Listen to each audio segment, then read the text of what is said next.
response to preparations for Hurricane Florence.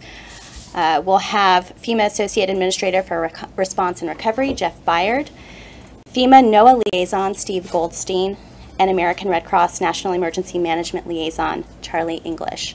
We will start with some brief remarks, and then we'll open it up to questions. At this time, I will turn it over to Steve for the weather update.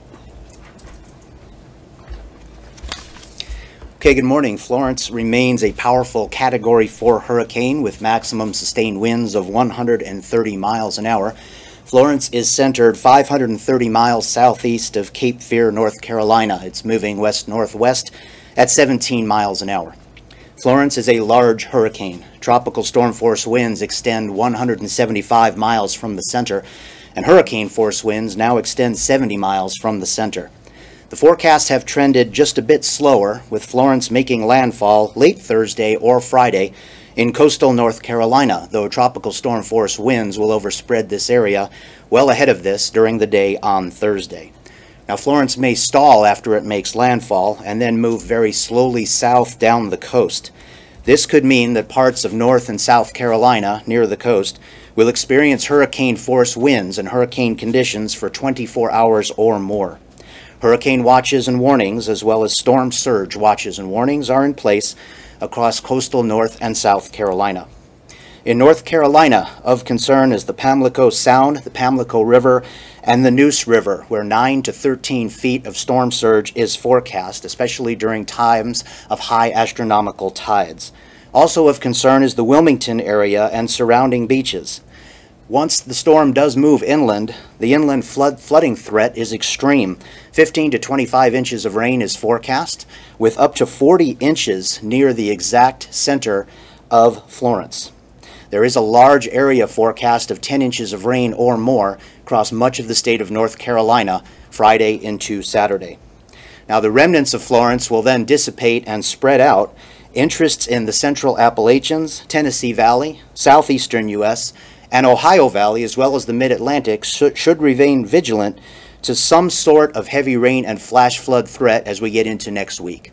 The next update from the National Hurricane Center will be at 11 o'clock Eastern Time.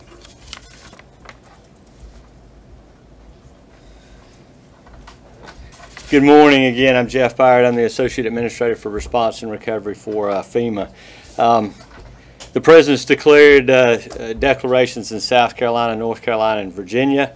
I want to first thank the media for the messaging that got out yesterday, and I want to continue in advance. Thank you again today. We need our message out that this is a very dangerous storm. It's going to impact many of our citizens in multiple states, not just on the coast, but definitely inland. More to follow on that, but I need to re-emphasize this is a dangerous storm. We ask that you heed the warnings. Today's the day. It's a team effort, just as I think the media, you're part of the team, is getting our message out of the importance and the dangerous nature of this storm. But right now it's time for our citizens to be a part of the team and heed those warnings and evacuate if you're in one of those zones. Talk to your local state government. Make sure that you have a plan. Download the FEMA app. Go to ready.gov to make sure you're ready. The main thing on evacuations is life safety. That will be our priority, as our effort will be stabilization. But you need to evacuate if you're in one of the evacuation zones. I ask that you do that for your own safety and also for the safety of our first responders. We don't want to put additional risk on our first responders when this storm. We know it's coming. You hear NOAA, you hear the science, you know the dangers, and it's time to evacuate and be a part of the team. This time I want to turn it over to Mr. Charlie English with the American Red Cross. Thank you, Jeff. We appreciate your and Administrator Long's inclusiveness as being part of the team, along with the other private nonprofits and faith-based organizations. We'd like to encourage all residents to, number one, have a plan. Know what you're going to do ahead of time. Don't wander about aimlessly and take off somewhere and not knowing where you're going to go and where you're going to seek refuge. Number two, get a kit. Know what you're going to put in your kit. Shelters are a safe haven, but they're not a resort. So you're going to need your toothbrush. You're going to maybe need pillows. and things of that nature to sustain you. Don't forget your medicines, and don't forget to take care of your pets as you come. Number 3, know how you're going to get warned. Know the apps you want to download, the news media apps that will warn you and keep you abreast of what's going on. Would also encourage you, like Administrator Baird just mentioned, to download the FEMA app. Red Cross also has an app. If you would download that, it will give you up-to-date information on where shelters are being opened as they are opened. Thank you. We'll now open it up to Q&A. Okay. Please state your name and affiliation, if you would. Yes, ma'am. Eva McKen, Spectrum News. We learned this morning that Senator Jeff Merkley obtained memos showing the Trump administration taking nearly $10 million from FEMA, which deals with hurricane relief, and giving the money to ICE for more detention centers. What can you tell us about this? Would that funding have been used for hurricane relief? Yes, ma'am. What I can tell you is we have plenty of resources, both monetary, staff, and commodities, to respond to the dangerous storm that is Hurricane Florence. We again ask those residents that are in the impacted zones to heed the warnings now. Additional information can be provided, but right now we want to focus on what are those impacts from Florence and what can our citizens do today, which is the last good day to evacuate, and we really want to push that message. But can you specifically shed any light on this funding that Senator Merkley is calling attention to? Yes, ma'am. What I can tell you is we have plenty of resources to respond. We have plenty of resources to recover. That has not impacted our situation whatsoever. Thank you. Kayla Ross, Bloomberg Government. Thank you for taking our questions. Do we have any insight and estimate into how much the damage is going to be from the storm, the impact? And will there need to be more funding from Congress? So, it's a good question. The question was, what do we have any impacts or assessments on what the impacts of this storm may be? I can tell you it's going to be large. I can tell you right now, as far as the disaster relief fund, we're healthy in that fund. That is the fund that we utilize with the Stafford Act, and we have no concerns at this time. As far as what the exact amounts are going to be, it's too early to determine. But I can say this: there will be disruptions in our services. The power will go off. Infrastructure will be damaged. Homes will be damaged or destroyed. So again, the time to act is now. We can rebuild that. The power will come back on. Roads will be repaired, but we cannot repair loss of life. And we ask right now that the time to evacuate is now. Yes, ma'am. Then I'll come to you. Renee March with CNN. You mentioned the disaster relief fund. How much money do you all have in the fund now going into this hurricane? And then the second question, do you guys have a better sense now as far as commodities, numbers, what is where and how much of it? Well, to your second point, as far as commodities, we have adequate commodities that we've laid down across the full spectrum of the states. We continue to move additional resources in, but I want to make sure that we understand this. Our piece is just a part of the puzzle. We're working closely with our NGOs. We're working closely with the private sector. So the MREs, the emergency commodities that we bring to the table, are just a very stopgap measure. We feel very confident that we're coordinated across the board, that we'll have adequate feeding and adequate water for those survivors that need it. So we don't have concerns there. The concern that we have and we're working through is making sure that we can distribute those to our state and local partners. We have strong, robust emergency managers in that area that know how to get that to the last tactical mile, so we're very confident there, but we will continue to move out on that. As far as the DRF, we're healthy. I don't have the exact numbers, but I do know that we're healthy in the DRF, and we have no concerns as far as recovery on that. Do you have a ballpark at least? It's well over $20 billion, so we're healthy on that. I'll come back to you. Yes, ma'am. Colleen Long from AP.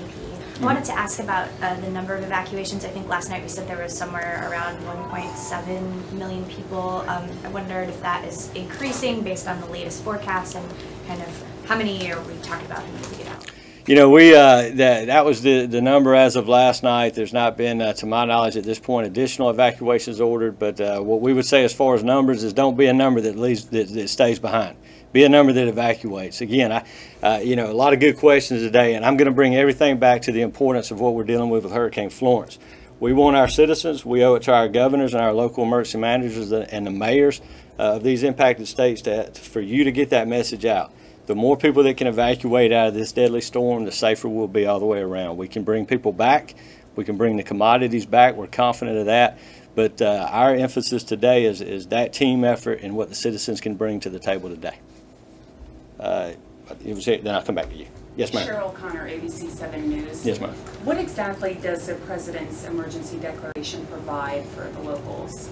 Right. So there's several types of declarations. What we've been authorized, what the President's authorized, that any resource that a state needs at this time that the federal government can provide can be provided. It allows us to move resources in. It allows us to engage assets and resources like Urban Search and Rescue, Department of Defense, Health and Human Services, FEMA, our commodities, our emergency commodities, and other things. Those declarations will be assessed, obviously, as impacts, and we'll go up from there. That's a process that we work closely with our states on and the White House on. We're confident that we'll get the resources we need and the programs we need to affect positive outcome. Is that, I guess? Yes, ma'am. Ann Calder, Fox 5 News. Mm-hmm. The President said that the response to Maria was a success, but when 3,000 people die, a lot of people would disagree with that assessment. Mm-hmm. What would be the bar for a successful response for Florence?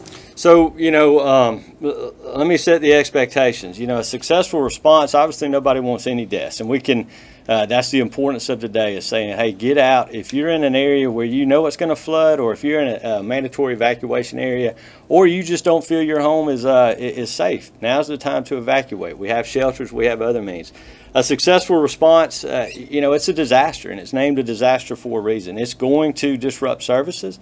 It's going to destroy homes. It's going to destroy infrastructure, and the power is going to be out.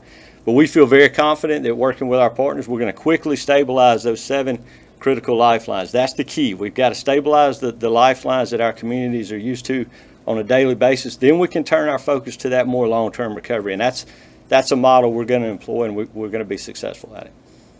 We have a question in the corner. Oh, I'm sorry. Yes, ma'am. Heather Timmons with Courts. There was the South Carolina Department of Corrections said last night they don't plan to evacuate one of the prisons that's right in the mandatory evacuation zone. Is that something that the federal government gets involved in? I mean, when it's a mandatory evacuation zone? Mandatory evacuation zones are done at the state and local level. We support the sheltering. We support in ways that, if there's a sheltering issue, we would not get involved in that. I don't know the specifics of that, so I definitely don't want to speak out of turn, but that would be a question best directed down to South Carolina Emergency Management. Can I ask a follow-up that's related? Yes, ma'am. There's some concerns about the people that just don't have enough money to evacuate, for several days. They can't afford to take themselves on the road. What would you say to those families and those people that are worried? So a lot of our communities will provide resources to move those individuals out, but again, there's adequate media avenues to find those resources. So, I would employ on those citizens to work with who they would work with daily. Citizens that